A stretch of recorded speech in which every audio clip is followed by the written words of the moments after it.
तो हेलो बच्चों, एक बार पुनः स्वागत है आप सभी का राहुल एकेडमी की एक और बेहतर वीडियो में। तो प्यारे बच्चों, आज की इस वीडियो में हम लोग पढ़ने वाले हैं कक्षा 12 के भौतिक विज्ञान का एक बहुत ही most important viral model paper, जो आपके ऑफिशियल वेबसाइट यूपीएमएसपी पर मॉडल पेपर के रूप में अपलोड किया गया है। तो प्यारे बच्चों, उसी क्वेश्चन पेपर को मैंने यहाँ पर लिया है और इस क्वेश्चन पेपर का आपको कंप्लीट सोल्यूशन प्रोवाइड करूंगा। बस आपसे रिक्वेस्ट है कि वीडियो को शुरू से लेकर के लास्ट तक देखिएगा। वीडियो यदि आपको पसंद आती है तो वीडियो को लाइक करिएगा और साथ ही साथ चैनल को सब्सक्राइब करना न भूलिएगा। तो चलिए बच्चों, बिना किसी देरी के आज की वीडियो को शुरू करते हैं। तो प्यारे बच्चों, देख रहे हो कि यहाँ पर मेरे पास है 2023 का जो प्रीवियस ईयर क्वेश्चन पेपर है, ठीक है, जो आपकी यूपीएमएसपी वेबसाइट पर अपलोड किया गया मॉडल पेपर के रूप में। तो उसी प्रश्न पत्र को हम लोग यहाँ पर कंप्लीट सॉल्व करेंगे। तो इस पेपर में आप यहाँ पर कॉर्नर में देखेंगे तो यहाँ पर आपको अनुक्रमांक लिख देना होगा, जो भी आपका अनुक्रमांक है। जैसे मैं मान ले रहा हूँ 1 2 3 4, ठीक है, ये आपको अनुक्रमांक आपको लिख देना होगा और आपका जो भी नाम है वो आपको यहाँ पर लिख देना होगा, ठीक है। फिर इसके बाद यहाँ पर देख रहे हो कि ये जो दिया गया है 346 BV, ये आपका पेपर कोड दिया गया है, यानी पेपर का संकेतांक है, जो कि पूरा टोटल पूर्णांक इस पेपर का कितना है, 70 नंबर का है, ठीक है। और इस पेपर को सॉल्व करने के लिए आपको जो समय मिलेगा 3 घंटे 15 मिनट। 15 मिनट जो होता है आपको कॉपी को भरने में, पेपर को पढ़ने के लिए दिया जाता है। बाकी 3 घंटे जो समय मिलेगा इस पेपर का कंप्लीट सोल्यूशन आपको देने के लिए, ठीक है। तो प्यारे बच्चे, यहाँ पर देखिए कुछ निर्देश दिए गए, जिसको आप लोग यहाँ से देख लीजिएगा। और ये जो निर्देश दिया गया है, लिखा गया है, ठीक है, इसको आपको पेपर में पालन करना होगा, ठीक है। अब हम आते हैं यहाँ पर अपने खंड अ पर, ठीक है। यहाँ पर देखिए खंड अ में प्रश्न नंबर पहला का क, इसमें कहा जा रहा है कि वैद्युत फ्लक्स का मात्रक, बहुत ही मोस्ट इंपॉर्टेंट क्वेश्चन है प्यारे बच्चों। हर बार ये पूछा जाता है कि वैद्युत फ्लक्स का मात्रक क्या होता है, वैद्युत फ्लक्स की बीमा सूत्र क्या होती है। ये सभी क्वेश्चन आपसे ऑब्जेक्टिव नंबर में पूछे जाते हैं। तो इसका प्यारे बच्चों पहला जो ऑप्शन शुरू होगा, जो सही है, वो है दूसरा, यानी कि न्यूटन मीटर स्क्वायर प्रति कूलम, ठीक है। ये वैद्युत फ्लक्स का मात्रक होता है, इसको आपको ध्यान रखना है, ठीक है। फिर इसके बाद आइए यहाँ पर ख वाले में देखिए। ख में कहा जा रहा है कि चल कुंडली धारा मापी की सुग्राह्यता में वृद्धि की जा सकती है, यानी कि कुंडली का क्षेत्रफल घटाकर, कुंडली के फेरों की संख्या घटाकर, या कहा जा रहा है कि कुंडली का क्षेत्रफल बढ़ाकर, या फिर कहा जा रहा है कि चुंबकीय क्षेत्र का मान घटाकर। तो इसमें प्यारे बच्चों जो होता है ऑप्शन नंबर 3 सही हो जाएगा, कुंडली का क्षेत्रफल बढ़ाकर, ठीक है। आइए अगला इसका क्वेश्चन देखते हैं। अगला क्वेश्चन है ग में, कहा जा रहा है कि एक आदर्श पीएन संधि के अग्रदिशिक बायस एवं पश्चिम दिशिक बायस की दशा में प्रतिरोध क्रमशः होंगे। ये पूछा जा रहा है कि अग्रदिशिक बायस में और पश्चिम दिशिक बायस में जो प्रतिरोध का जो मान होगा वो क्रमशः कैसे होगा। तो इसमें आपको ऑप्शन दिया गया है अनंत एवं शून्य, फिर कहा जा रहा है परिमित एवं शून्य, फिर कहा जा रहा है कि तीसरे में शून्य एवं परिमित, फिर उसके बाद चौथे पॉइंट में कहा जा रहा है शून्य एवं अनंत। तो ये आपका ऑप्शन सही होगा, शून्य एवं अनंत, ठीक है। फिर इसके बाद कहा जा रहा है कि घ में कि द्रव्य तरंगों के संबंध में सत्य कथन है, यानी कि इसमें कहा जा रहा है कि जो द्रव्य तरंगे हैं उसमें से आपको बताना इन चारों में से कि कौन कथन सत्य है द्रव्य तरंग के संबंध, यानी कि द्रव्य तरंग के संबंध में। तो पहला कहा जा रहा है इसमें कि ये विद्युत चुंबकीय तरंगे हैं, या फिर दूसरे में कहा जा रहा है कि ये आंतरिक तरंगे, फिर कहा जा रहा है कि इन तरंगों का तरंग दैर्ध्य कण के आवेश पर निर्भर नहीं करता है। फिर इसके बाद द्रव्य तरंगे का वेग प्रकाश, ठीक है, वेग प्रकाश के वेग के बराबर होता है, यानी कि जो द्रव्य तरंगों का जो वेग होता है वो प्रकाश के वेग के बराबर होता है। तो ऐसा नहीं है, ये जो द्रव्य तरंगे होती हैं, ठीक है, ये क्या होती हैं कि आवेशित कण पर निर्भर नहीं करती हैं। तो ये आपका ऑप्शन सही हो जाएगा तीसरा, इन तरंगों का तरंग दैर्ध्य कण के आवेश पर निर्भर नहीं करता है, ठीक है। तो ऑप्शन नंबर 3 सही हो जाएगा। फिर इसके बाद देखिए अगला अंगा वाले में, इसमें कहा जा रहा है कि हाइड्रोजन परमाणु की द्वितीय कक्षा में इलेक्ट्रॉन का कोणीय संवेग होता है। तो इसका ऑप्शन नंबर 3 सही हो जाएगा, 2.1 × 10⁻⁻34 जूल सेकेंड, ठीक है। फिर इसके बाद च में कहा जा रहा है कि वाय में रखे किसी पतले लेंस की फोकस दूरी 10 सेंटीमीटर है। लेंस के प्रथम फोकस से एक वस्तु को 5 सेंटीमीटर की दूरी पर रखा गया है।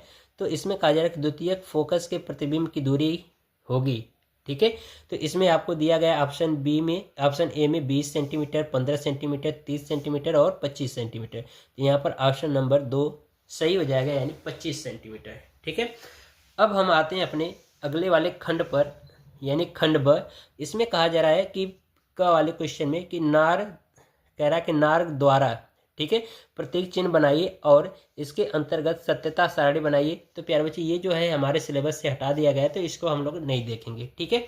बाकी जो क्वेश्चन यहाँ पर दिया गया है, कहा जा रहा है कि फोटान के संवेग का सूत्र बताइए, ठीक है, यानी कि फोटान के संवेग का सूत्र बताना है हमें। तो प्यारे बच्चों आपको डी ब्रॉगली तरंगदैर्ध्य समीकरण में बताया गया होगा कि फोटान का जो संवेग सूत्र होता है वो क्या होता है, P बराबर h/λ, ठीक है।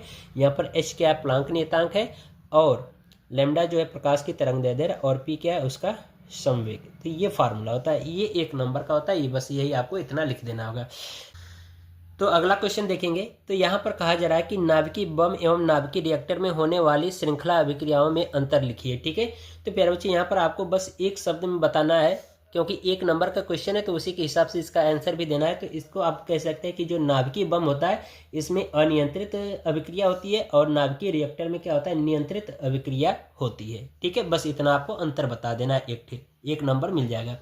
फिर इसके बाद यहाँ पर देखो घ में कहा जा रहा है कि किसी समतल विद्युत चुंबकीय तरंग के विद्युत क्षेत्र का समीकरण EY बराबर 60 साइन कोष्टक में 500 x माइनस 1.5 × 10⁻11 t वोल्ट प्रति मीटर है। तो तरंग के चुंबकीय क्षेत्र का समीकरण लिखिए, ठीक है।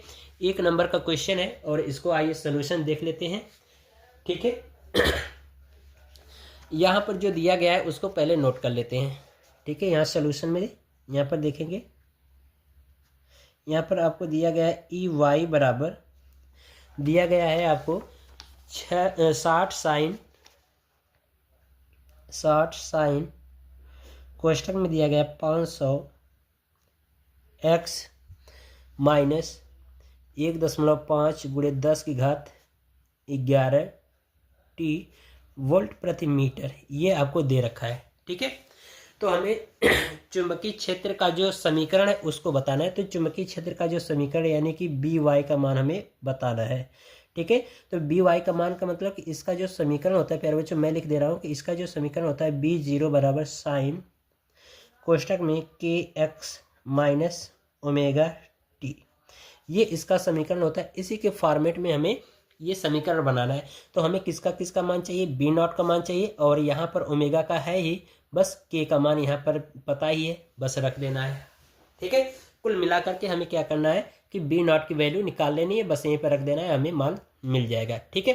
तो यहाँ पर देखिए इसके लिए सूत्र होता है प्यारे बच्चों, इसके लिए होता है C बराबर E0/B0, ठीक है।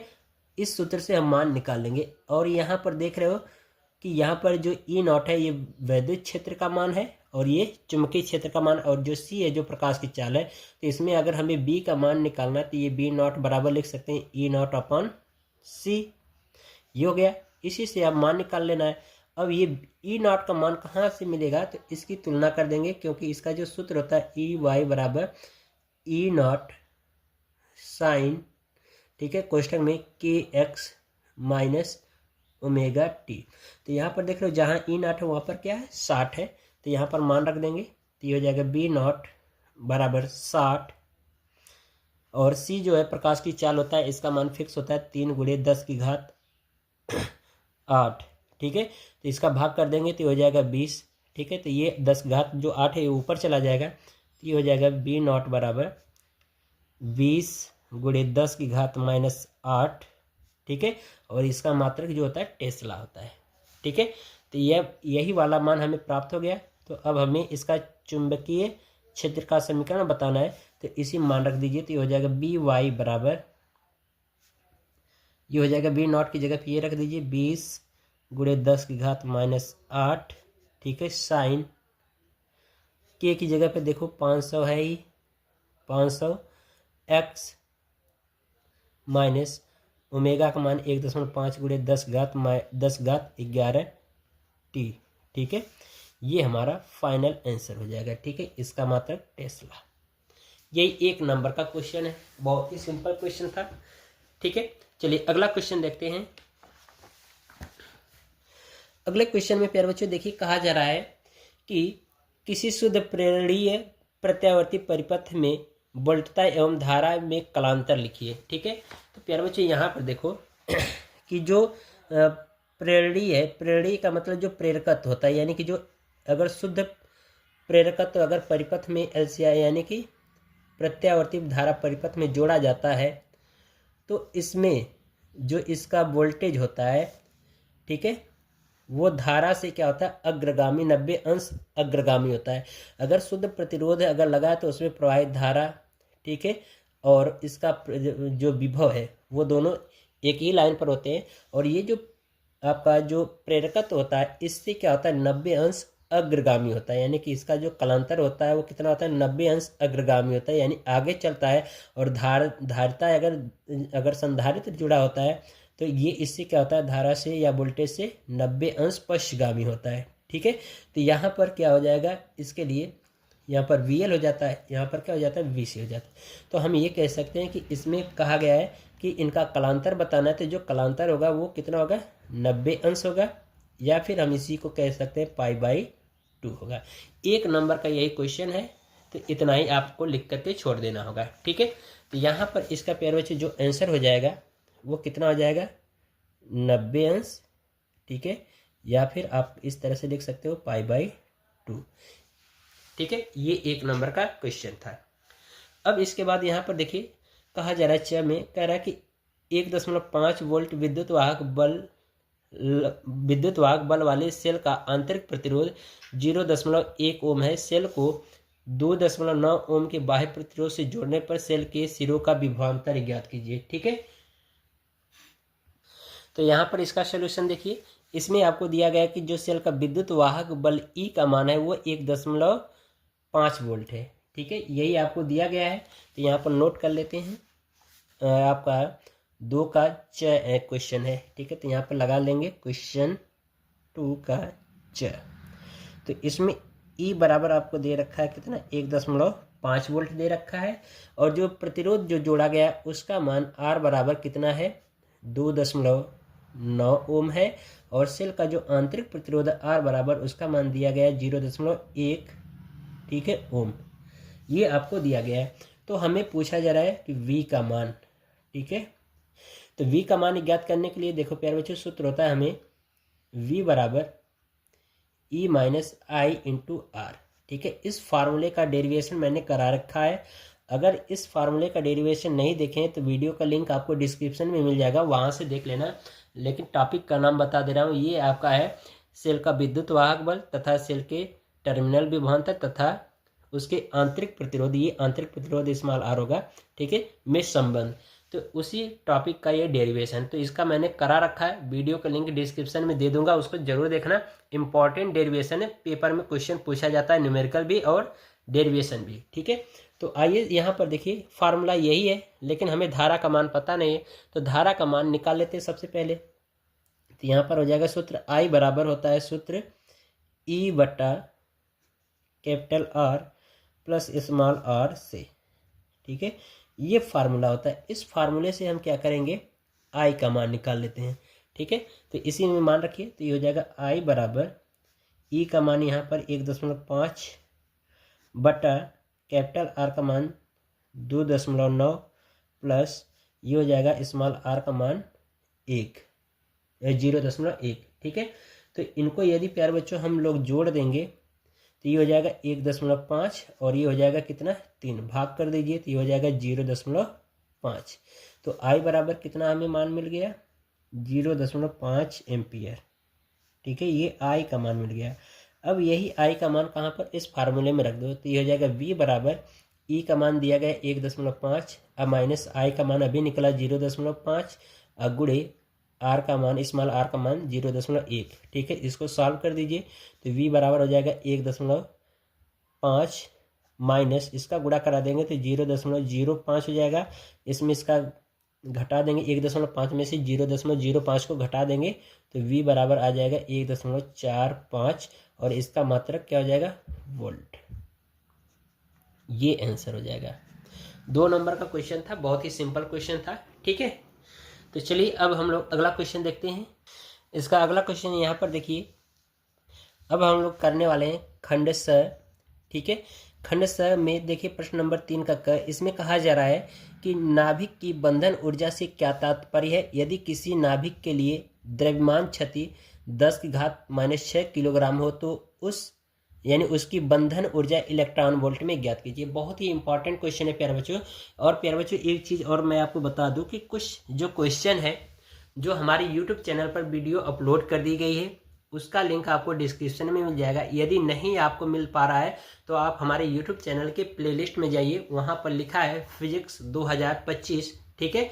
उसके लिए जितने इंपॉर्टेंट डेरिवेशन है सब उसी में मैं आपको करा रखा हूँ, ठीक है। तो वहाँ से आपको सभी कुछ वीडियो आपको मिल जाएंगे। और बाकी जो हमारे यूट्यूब चैनल पर वीडियो अभी अपलोड नहीं है वो वीडियो आपको बहुत जल्द ही मिल जाएगी। तो इसमें जो क्वेश्चन जो मैंने करा रखे हैं उनका लिंक आपको डिस्क्रिप्शन में दे दूंगा, नहीं तो यूट्यूब के प्लेलिस्ट में चले जाइएगा हमारे चैनल के, वहाँ से आप उसको पढ़ लीजिएगा, ठीक है। बाकी जो क्वेश्चन है मैं आपको अब इसके बाद क्या है कि बड़े नंबर के क्वेश्चन है जिसको कराऊंगा तो वीडियो काफ़ी ज़्यादा लंबी हो जाएगी, ठीक है। तो इसलिए उसको मैं छोड़ूंगा आपके भरोसे, आप उसको जरूर ट्राई करिएगा, जरूर हल कर लीजिएगा। यदि नहीं हो पा रहा है तो वीडियो में आप कमेंट करिएगा, तो उसका सोल्यूशन मैं आपको जरूर प्रोवाइड करूंगा, ठीक है। तो चलिए अगला हम लोग क्वेश्चन देखेंगे, तो इसको आप स्वयं कर लीजिएगा। और यहाँ पर देखिए कहा जा रहा है कि एम्पियर के परिपथीय नियम के आधार पर अनंत लंबाई के सीधे धारावाही चालक तार द्वारा चुंबकीय क्षेत्र का व्यंजक ज्ञात कीजिए, ठीक है। तो ये डेरिवेशन करा रखा है, आपको चैनल में मिल जाएगा हमारे, ठीक है। अब यहाँ पर देखिए जैसे कहा जा रहा है कि ग में कि समस्थानिक एवं संभारिक नाभिकों की परिभाषा दीजिए तथा इनके अंतर का उल्लेख कीजिए। तो समस्थानिक का और संभारिक का मतलब क्या होता है इसको मैं आपको बता दे रहा हूँ, ठीक है। तो यहाँ पर देखिए समस्थानिक, ठीक है। तो समस्थानिक का मतलब प्यारे बच्चों यहाँ पर देखिए नाम से स्पष्ट हो रहा है, समस्थानिक। सम मतलब होता है बराबर या समान कह सकते हैं, ठीक है। अस्थानिक का मतलब होता है स्थान, ठीक है। स्थान का मतलब यहाँ पर तात्पर्य ये हो जाएगा उसके द्रव्यमान संख्या से, ठीक है। तो हम ये कह सकते हैं समस्थानिक की परिभाषा कि वे तत्व जिनके परमाणु क्रमांक समान हो लेकिन द्रव्यमान संख्या अलग अलग होती है तो वो हमारी क्या कहलाती है, समस्थानिक कहलाती है। जैसे हाइड्रोजन के 3 समस्थानिक 1H1, 1H2, 1H3। तो ये हाइड्रोजन के 3 समस्थानिक है, प्रोटियम है, ड्यूटेरियम है और ट्राइटियम है। तो ये हाइड्रोजन के 3 समस्थानिक है। तो यहाँ पर देख रहे हो तीनों में परमाणु क्रमांक क्या है, समान है, लेकिन द्रव्यमान संख्या क्या होती है, अलग अलग होती है। तो ये हमारा क्या कहलाता है, समस्थानिक कहलाता है, ठीक है। और संभारिक की बात किया जाए, संभारिक, तो ये संभारिक का मतलब ये हुआ कि इसके समान भार, भार का मतलब द्रव्यमान संख्या। तो यानी कि हम कह सकते हैं वे संभारिक या वे तत्व जिनके परमाणु क्रमांक भिन्न भिन्न हो लेकिन द्रव्यमान संख्या क्या होती है, समान होती है, तो वो हमारा क्या कहलाता है, समभारिक कहलाता है, ठीक है। तो ये परिभाषा हो गई। बाकी अंतर आप यहाँ से इनकी एक एक अभिक्रिया यानी कि समभारिक का और समस्थानिक की अभिक्रिया देकर के आप स्पष्ट कर सकते हो, ठीक है। तो ये हो गया क्वेश्चन। फिर इसके बाद यहाँ पर देखिए क्वेश्चन में कहा जा रहा है कि 2.14 इलेक्ट्रॉन वोल्ट, ठीक है, कार्यफलन वाले धातु पृष्ठ पर आपतित प्रकाश तरंग दैर्ध्य 5000 एंगस्ट्रॉम है। कह रहा है कि उत्सर्जित प्रकाशिक इलेक्ट्रॉन की गतिज ऊर्जा एवं अधिकतम वेग ज्ञात कीजिए। तो प्यारे बच्चों ये जो क्वेश्चन है ये मैं आपको समझा दे रहा हूँ, ठीक है, और इसको आप स्वयं हल कर लीजिएगा, आंसर आपको मिल जाएगा। इसमें कहा गया कि जो इलेक्ट्रॉन वोल्ट यानी जो कार्यफलन है, ठीक है, कार्यफलन को हम लोग W0 से दर्शाते हैं। तो कार्यफलन का मान आपको दे रखा है प्रश्न में कितना, 2.14, ठीक है, 2.14 इलेक्ट्रॉन वोल्ट में होता है, जो कि कार्यफलन हमेशा इलेक्ट्रॉन वोल्ट में मापा जाता है। तो इसको आप जूल में कन्वर्ट कर लीजिए तो ये हो जाएगा 2.14 गुणे 1 इलेक्ट्रॉन वोल्ट बराबर जो होता है जूल में 1.6 गुणे 10⁻−19 जूल। तो ये जूल में हो जाएगा। और बाकी कहा जा रहा है प्रश्न में, यहाँ पर देखिए कहा जा रहा है कि जो तरंग दैर्ध्य है, जो लेमडा का मान वो कितना है, 5000 एंगस्ट्रॉम है। तो ये यहाँ पर लेमडा का मान जो मिल जाएगा वो कितना है, 5000 एंगस्ट्रॉम। और प्यारे बच्चों ये ध्यान रखना है कि 1 एंगस्ट्रॉम बराबर जो होता है 10⁻−10 मीटर होता है। तो इसको मीटर में आप चेंज कर लीजिए तो ये हो जाएगा, आपको मिल जाएगा 5 × 10 की घात यानी 5000 × 10⁻10 ठीक है। और इसको और यदि चेंज करेंगे तो यहाँ से 3 जीरो हटाइए, यहाँ से माइनस हो जाएगा 3 जीरो, यानी कि 3 घात कम हो जाएगी, तो ये हो जाएगा लेमडा बराबर 5 × 10 की घात -7 मीटर। ये लेमडा का मान मिल गया। और फिर इसके बाद इसमें पूछा जा रहा है आपको कि इलेक्ट्रॉन की अधिकतम गतिज ऊर्जा। गतिज ऊर्जा का मतलब कि के मैक्स का मान और अधिकतम वेग यानी वी मैक्स का मान आपको बताना है, ठीक है। तो प्यारे बच्चों, यहाँ पर जब हम लोग इसको सॉल्व करेंगे तो यहाँ पर फार्मूला लग जाएगा आइंस्टीन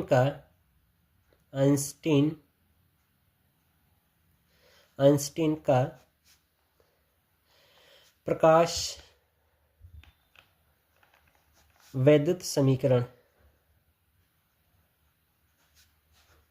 ठीक है। आइंस्टीन का प्रकाश वैद्युत समीकरण, और आइंस्टीन का प्रकाश वैद्युत समीकरण में प्यारे बच्चे जो होता है के मैक्स बराबर, यानी अधिकतम जो गतिज ऊर्जा होती है वो कार्यफलन, ठीक है, प्लस यानी सॉरी यहाँ पर चलिए कोई बात नहीं, कार्यफलन प्लस कुल ऊर्जा के योग के बराबर होता है, ठीक है। तो यहाँ से यदि हम इसका विस्तार कर दें तो इसका मान कुछ इस तरह से मिल जाएगा। यहाँ पर ये हो जाएगा के मैक्स बराबर, ये कार्यफलन का ऐसे ही रहने दीजिए, इसको तोड़ दीजिए एच न्यू, ठीक है। ई बराबर एच न्यू होता है प्लस कार्यफलन डब्ल्यू जीरो, और यहाँ से न्यू को भी यहाँ से हम तोड़ सकते हैं क्योंकि न्यू बराबर होता है सी अपॉन लेमडा, ठीक है। तो अब यहाँ पर क्या करेंगे, के मैक्स बराबर लिख देंगे यहाँ पर न्यू की जगह पे सी अपॉन लेमडा, तो ये हो जाएगा H C upon lambda plus ये हो जाएगा कार्यफलन डब्ल्यू जीरो, ठीक है। अब इसी पे प्यारे बच्चों हम मान रख करके हल कर देंगे। ये प्रकाश की चाल सी है और ये एच जो है प्लांक नियतांक है, लेमडा का मान दिया गया, कार्यफलन का मान दिया गया, इसको आप रख करके हल कर लोगे तो यहाँ से फाइनली आपको आंसर मिल जाएगा, ठीक है। यहाँ पर प्यारे बच्चों फार्म ये माइनस में हो जाएगा, ठीक है, माइनस रहेगा, ठीक है। इसको हल कर लेंगे। अब प्यारे बच्चों जो ये के मैक्स आएगा ये अधिकतम गतिज ऊर्जा होती है, तो अधिकतम गतिज ऊर्जा ये निकल गया। अब अधिकतम वेग का मान भी पूछा है, तो अधिकतम वेग का मान कैसे निकालेंगे, क्योंकि हमें फार्मूला देखो पता है, अधिकतम गतिज ऊर्जा के लिए फार्मूला हो जाएगा 1/2 mv² मैक्स, ठीक है। तो हम क्या करेंगे, इसका इधर गुणा करा दें, तो ये हो जाएगा v² मैक्स बराबर 2k/m। यहाँ से स्क्वायर का चिन्ह हटाएंगे तो ये हो जाएगा वी मैक्स बराबर करड़ी में 2k/m, और m जो होता है इलेक्ट्रॉन का द्रव्यमान होता है, इसका मान 9.1 × 10 घात -31 kg, और k का मान यहाँ से आप निकालेंगे वो रख देना, ठीक है। और जब रख दोगे इसको सॉल्व कर दोगे तो ये आपको अधिकतम वेग का मान प्राप्त हो जाएगा। तो इतना मैंने फार्मूला बता दिया, अब आपको केवल वैल्यू रख करके सॉल्व करना होगा, ठीक है। तो चलिए अगला हम लोग क्वेश्चन देखेंगे। अब देखिए हमारा जो खंड द है, खंड द में यहाँ पर देखिए क्वेश्चन कहा जा रहा है क में, यानी कि 4 का क, इसमें कहा जा रहा है कि वैद्युत द्विध्रुव तथा वैद्युत द्विध्रुव आघूर्ण को परिभाषित कीजिए।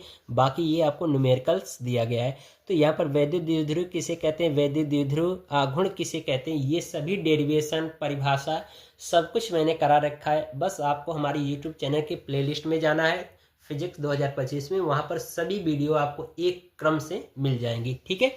फिर इसके बाद अगला क्वेश्चन देखिए, ख में कहा जा रहा है कि ये आपको छोड़ दे रहा हूँ क्योंकि ये बड़े बड़े क्वेश्चन हैं, तो इनको मैं नहीं करा रहा हूँ, आपको जरूर करना होगा, ठीक है। अगर मैं कराऊंगा तो वीडियो काफ़ी ज़्यादा लंबी हो जाएगी, ठीक है। तो इसलिए आपको छोड़ रहा हूँ, ये होमवर्क में इसको जरूर करिएगा, ठीक है। बाकी जो क्वेश्चन छोटे छोटे हैं उनको मैं बता दे रहा हूँ, बाकी जो लॉन्ग क्वेश्चन उनको आप स्वयं ट्राई करिएगा, ठीक है। इसमें देखिए कहा जा रहा है कि ट्रांसफार्मर क्या है, ट्रांसफार्मर में होने वाली ऊर्जा हानियों का विवरण दीजिए।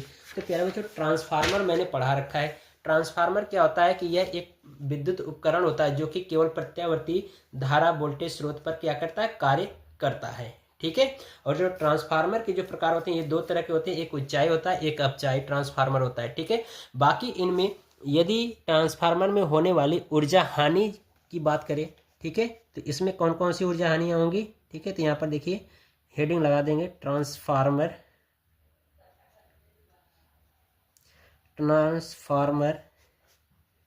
में ऊर्जा हानि, ठीक है। ट्रांसफार्मर में प्यारे बच्चे जो ऊर्जा हानि होती है वो लगभग 4 टाइप की होती हैं। एक होता है कॉपर लॉस, ठीक है, कॉपर लॉस। एक होता है आयरन लॉस, ठीक है। एक होता है फ्लक्स लिंकेज,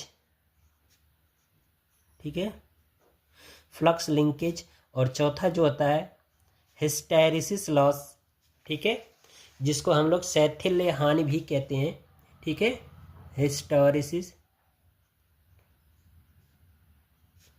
हिस्टैरिसीस लॉस यानी शैथिल्य हानि। और एक पांचवी पॉइंट है जिसको हम लोग ईडी करंट लॉस भी कहते हैं, ठीक है, ईडी करंट लॉस यानी कि भंवर धारा। यानी कि इसका मतलब ये है कॉपर हानि, लौह हानि, फ्लक्स लिंकेज यानी कि फ्लक्स में हानि, ठीक है, और हिस्टैरिसीस लॉस यानी शैथिल्य हानि, ईडी करंट लॉस यानी भंवर धारा हानि, ठीक है। तो ये ट्रांसफार्मर में इतनी होने वाली ऊर्जा हानियां होती हैं, ठीक है। तो ये चीज़ है, तो इसको आपको ध्यान रखना होगा। क्वेश्चन इंपॉर्टेंट है, इसको जरूर आप पढ़ लीजिएगा, ठीक है। चलिए अगला क्वेश्चन देखिए, यहाँ पर कहा जा रहा है कि विद्युत चुंबकीय तरंगों के अनुप्रस्थ प्रकृति को समझाइए, रेडियो तरंगों के उपयोग का संक्षिप्त विवरण दीजिए, ठीक है। तो ये हमें बताना है। तो चलिए अगला क्वेश्चन इसमें देखते हैं। प्यारे बच्चों, जो विद्युत चुंबकीय तरंगें जो होती हैं ये दो क्षेत्रों से मिलकर के बनी होती हैं, एक विद्युत क्षेत्र से, ठीक है, विद्युत क्षेत्र, और दूसरा जो होता है चुंबकीय क्षेत्र से मिलकर के बना होता है, ठीक है, चुंबकीय क्षेत्र। तो ये दो क्षेत्रों से मिलकर के विद्युत चुंबकीय तरंगें मिलकर के बनी होती हैं, जो कि विद्युत क्षेत्र और चुंबकीय क्षेत्र हमेशा एक दूसरे के लंबवत रहते हैं।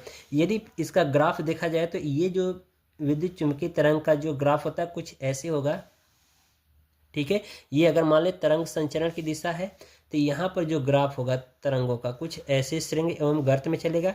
अगर हम मान लेते कि ये विद्युत क्षेत्र है, ठीक है, तो यहाँ पर इसके जस्ट लंबवत कहाँ पर चलेगा, ये चुंबकीय क्षेत्र कुछ ऐसे गति करेगा, ठीक है। ये मान लेते हैं कि ये हमारा एक्स अक्ष है, ये वाई अक्ष है, ये जेड अक्ष है। तो यहाँ पर इनके जो परिणाम यानी कि जो ये वाला आयाम होगा विद्युत क्षेत्र का, ये लंबवत होगा, तो चुंबकीय क्षेत्र का क्या होगा, इसके नीचे यानी जेड अक्ष में चलेगा, यानी कुछ इधर ये बी नॉट होगा। जब ये बी नॉट ऊपर जाएगा तो ई नॉट कहाँ पर आ जाएगा, नीचे। हमेशा ये प्यारे बच्चों क्या होगा, हमेशा एक दूसरे के लंबवत में रहेंगे, ठीक है, ये कुछ इस तरह से। तो ये हमारा क्या होता है, वैद्युत चुंबकीय तरंग का ग्राफ है। बाकी परिभाषा आपको मिल जाएगी, हमारी वीडियो आपको प्रोवाइड कर दी गई, यूट्यूब चैनल के प्लेलिस्ट में जाइए, वहाँ से मिल जाएगा, ठीक है। चलिए आगे हम लोग देखते हैं। अगला जो क्वेश्चन प्यारे बच्चों, ये घ वाला ये आपके सिलेबस में नहीं है, हट गया है, तो इसको छोड़ देंगे, ठीक है। फिर इसके बाद ये न्यूमेरिकल आपको दिया गया है विलगित गोली चालक पर, ठीक है, इसको आप स्वयं हल कर लीजिएगा। बाकी पांचवा प्रश्न देखिए, इसमें कहा जा रहा है कि किसी पतले लेंस के लिए लेंस मेकर सूत्र लिखिए, और उसमें मतलब ये लेंस मेकर फार्मूला जो है मैंने डिराइव करा रखा है, हमारी यूट्यूब चैनल की प्लेलिस्ट की पुरानी वीडियो में आपको मिल जाएगा। बाकी नए में मैं बहुत जल्द ही अपलोड करने वाला हूँ इस क्वेश्चन को, यदि आप नहीं देखें तो पुरानी वीडियो में आपको प्रोवाइड है, मिल जाएगा वहाँ से, ठीक है। बाकी ये क्वेश्चन स्व प्रेरण गुणांक, अन्य प्रेरण गुणांक की परिभाषा, ये भी आपको हमारे यूट्यूब चैनल की प्लेलिस्ट में मिल जाएगा पुरानी वीडियो में। बाकी ये न्यूमेरिकल आप स्वयं देख लीजिए, ठीक है। चलिए अगला क्वेश्चन देख। ग वाले में कहा जा रहा है कि किसी चालक की धारिता में वृद्धि कैसे की जा सकती है, एक समांतर पट्ट वायु संधारित्र के लिए ये आपको क्वेश्चन दिया गया है, ठीक है। और इसका मैंने डेरिवेशन भी करा रखा है, वीडियो आपको मिल जाएगा जरूर, ठीक है, उसको देख लीजिएगा। ये प्यारा बच्चों जो क्वेश्चन है सिलेबस में नहीं है, बाकी ये आप क्वेश्चन कर सकते हैं, ठीक है। प्रकाश वैद्युत प्रभाव क्या होता है, और ये जो कार्यफलन का मान बताना है उसी से लगेगा जो आइंस्टीन का प्रकाश वैद्युत प्रभाव का जो समीकरण है उसी से, ठीक है। जैसा कि मैंने वहाँ पर पूरा हर एक चीज़ के बारे में बताया, वैसे ही यहाँ पर आपको हल करना होगा, ठीक है। यहाँ पर बोहर के परमाणु मॉडल की परिकल्पनाएं यानी अभिगृत को लिखिए और हाइड्रोजन स्पेक्ट्रम में लाइमन बामर पार्सन श्रेणी, यानी कि ये सभी क्वेश्चन मैंने बहुत जल्द ही अपने यूट्यूब चैनल पर प्रोवाइड कर दिया है। वहाँ पर न्यू प्लेलिस्ट में आपको मिल जाएगा फिजिक्स 2025 में। ठीक है, ये सभी चीज़ों के बारे में मैंने पूरा डिटेल डिस्कस किया है बच्चों। ठीक है, मोस्ट इंपॉर्टेंट क्वेश्चन है, इसको जरूर देखिएगा, वीडियो आपको लिंक में मिल जाएगा। ठीक है, यहाँ पर खंड य में देखिए कहा जा रहा है कि स्थिर वैद्युतिकी में गाउस प्रमेय लिखिए। ठीक है, समविभव पृष्ठ से तात्पर्य क्या है, ये न्यूमेरिकल यानी कि ये भी डेरिवेशन है। ठीक है, तो ये सभी मैंने करा रखे हैं, गाउस की प्रमेय, समविभव पृष्ठ और ये जो आवेश घनत्व, तो ये सभी डेरिवेशन मैंने करा रखे हैं। आपको लिंक मिल जाएगा या यूट्यूब चैनल के प्लेलिस्ट में जाइएगा हमारे चैनल के, वहाँ पर आपको मिल जाएगा। ठीक है, इसके बाद देखिए ये जो क्वेश्चन है अथवा करके, तो इसको करना नहीं है, वैसे भी ये विभव मापी सिलेबस से हटा दिया गया है। ठीक है, हाइगेंस की द्वितीयक तरंगाओं का सिद्धांत क्या है, ये क्वेश्चन मैंने करा रखा है बच्चों। ठीक है, हमारे यूट्यूब चैनल के प्लेलिस्ट में मिल जाएगी, उसको जरूर देखिएगा पुरानी वीडियो में। ठीक है, और बाकी यहाँ पर व्यतिकरण क्या है और इसका जो ये परिणामित तरंग का जो डेरिवेशन करना है। ठीक है प्यारे बच्चों, ये बहुत जल्दी हमारे यूट्यूब चैनल के प्लेलिस्ट में मिल जाएगा। ठीक है, यदि इसका फार्मूला मैं बता दूं तो कुछ ये है। ठीक है, I बराबर परिणामी तीव्रता के लिए I बराबर I1 का स्क्वायर, ठीक है, प्लस I2 का स्क्वायर प्लस 2 करड़ी में I1 इंटू I2 cos फाई, ये फार्मूला है, आपको डिराइव करना, यही आपसे पूछा जा रहा है।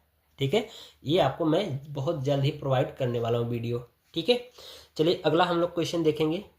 यहाँ पर स्क्वायर होगा बच्चों। ठीक है, 8वां प्रश्न प्यारे बच्चों, ये हमारे सिलेबस में नहीं है, ये हट गया, यानी प्रकाश उत्सर्जक डायोड, जिसको हम लोग LED के नाम से जानते हैं। ठीक है, जिसका फुल फॉर्म होता है लाइट इमिटिंग डायोड। तो वही क्वेश्चन ये पूछा जा रहा है, तो ये तो हट गया है। ठीक है, इसको छोड़ देंगे।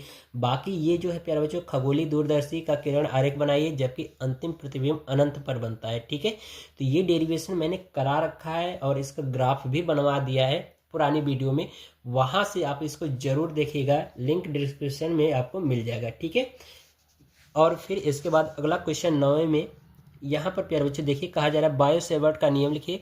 फिर कहा जा रहा है कि किसी धारावाही वृत्तीय पास के केंद्र पर चुंबकीय क्षेत्र हेतु व्यंजक प्राप्त कीजिए। ठीक है, तो बायो सेवर्ट का नियम क्या है और धारावाही वृत्तीय पास के केंद्र पर चुंबकीय क्षेत्र की तीव्रता का मान यानी फार्मूला क्या होगा, ये सभी डेरिवेशन मैंने करा रखा है नई वीडियो में। ठीक है, लिंक मिल जाएगा आपको डिस्क्रिप्शन में, वहाँ से जरूर देखिएगा। बाकी ये अथवा करके क्वेश्चन प्यारे बच्चों बहुत ही इंपॉर्टेंट क्वेश्चन है, इसको आप देख लीजिएगा, सॉल्व कर लीजिएगा। ठीक है, इस टाइप के क्वेश्चन हर बार आपके बोर्ड के एग्जाम में पूछे जाते हैं। ठीक है, और यहाँ पर कुछ कांस्टेंट वैल्यू यानी भौतिक नियतांक दिए गए हैं जिनको आपको याद रखना है। ठीक है, और जब सवाल हल करेंगे तो यदि किसी का मान अगर हमें नहीं पता है, जैसे मान लीजिए प्लांक नियतांक वहाँ पर अंदर आ रहा था क्वेश्चन में, तो उसका मान यदि आपको याद नहीं है तो यहाँ से आप नोट करके लिख सकते हो। ठीक है, ये आपको कांस्टेंट वैल्यू दी जाएगी पेपर में। और ये 1 इलेक्ट्रॉन वोल्ट बराबर कितने जूल के होता है, यहाँ पर आप देख सकते हैं कि 1.6 × 10⁻−19 जूल होता है। ठीक है, और इलेक्ट्रॉन का द्रव्यमान मैंने बताया था वहाँ पर कि 9.1 × 10⁻−31 kg होता है। ठीक है, तो ये सभी कांस्टेंट वैल्यू यदि आपको याद है तो बहुत अच्छी बात है, यदि नहीं याद है तो यहाँ से आपको मिल जाएगा। ठीक है, तो चलिए बच्चों, इस तरह से आज की जो हमारी वीडियो है वो कंप्लीट होती है। तो आशा करते हैं आपको हर एक चीज़ समझ में आया होगा। यदि प्यारे बच्चों वीडियो पसंद आई हो तो वीडियो को लाइक कर दीजिएगा और साथ ही साथ चैनल को सब्सक्राइब कर लीजिएगा, क्योंकि प्यारे बच्चों वीडियो बनाने में बहुत ज़्यादा मेहनत लगती है। पेपर का प्रिंट आउट निकालने में कम से कम 30 से 40 रुपया लग जाता है। तो ये सभी आपके लिए मैं कर रहा हूँ, तो ये आपको फ्री में पढ़ा रहा हूँ, फ्री में कंटेंट प्रोवाइड कर रहा हूँ। तो बस आपसे मैं ये चाहता हूँ कि हमारे चैनल को सब्सक्राइब कर लीजिए, वीडियो को लाइक कर दीजिए और अपने दोस्तों में शेयर कर दीजिए। ठीक है, तो मिलते हैं अगली वीडियो में, तब तक के लिए गुड बाय, थैंक यू, जय हिंद बच्चों।